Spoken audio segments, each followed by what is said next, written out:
If you want people to like you, trust you, and follow your lead, it's not about being rich or smart. It's about knowing how to connect. We're unlocking the timeless secrets of Dale Carnegie and his best-selling book, How to Win Friends and Influence People. His principles aren't about manipulation or trickery. They're about understanding human psychology and tapping into the core desires we all share. Imagine someone constantly pointing out your flaws, criticizing your every move. Now, imagine someone offering encouragement, focusing on your strengths, and believing in your potential. That's the core of Carnegie's first principle. Instead of tearing people down with criticism, focus on building them up. Highlight their strengths, acknowledge their efforts, and offer constructive feedback that helps them improve. By choosing encouragement over judgment, you're not just being nice, you're actually increasing the chances of someone becoming the best version of themselves.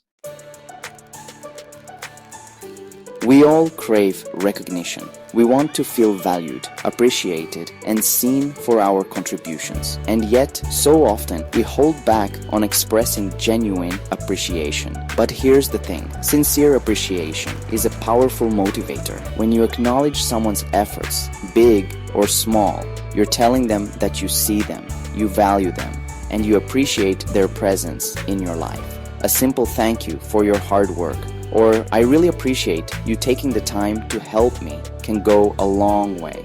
The key here is sincerity. Make sure your appreciation is genuine and specific.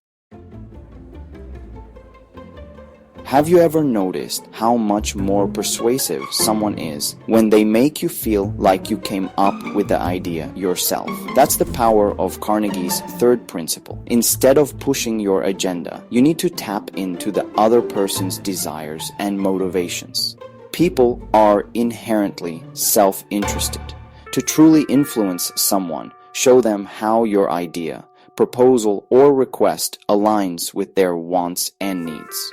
Ask questions, listen actively, and try to understand their perspective. Chapter 4, Principle 4. Become genuinely interested in other people. This principle is all about shifting your focus from me to we. Think about the people you enjoy spending time with the most. Chances are they're great listeners. They ask thoughtful questions and they make you feel heard and understood. When you show genuine interest in others, you create a space for connection and trust to flourish. People are more likely to open up to you, share their ideas, and be receptive to your influence when they feel seen and valued. Chapter 5, Principle 5. Remember that a person's name is to that person the sweetest sound. In a world where we are constantly bombarded with information and distractions, taking the time to remember and use someone's name is a powerful way to show respect and build rapport.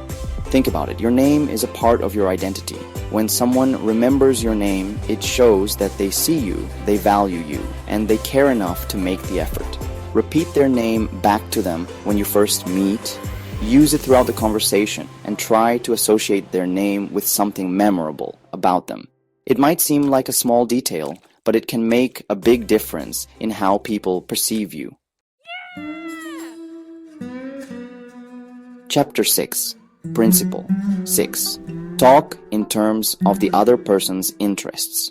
We tend to gravitate towards people who share our interests, passions, and perspectives. Instead of trying to force your own interests on others, take the time to discover what passionate about.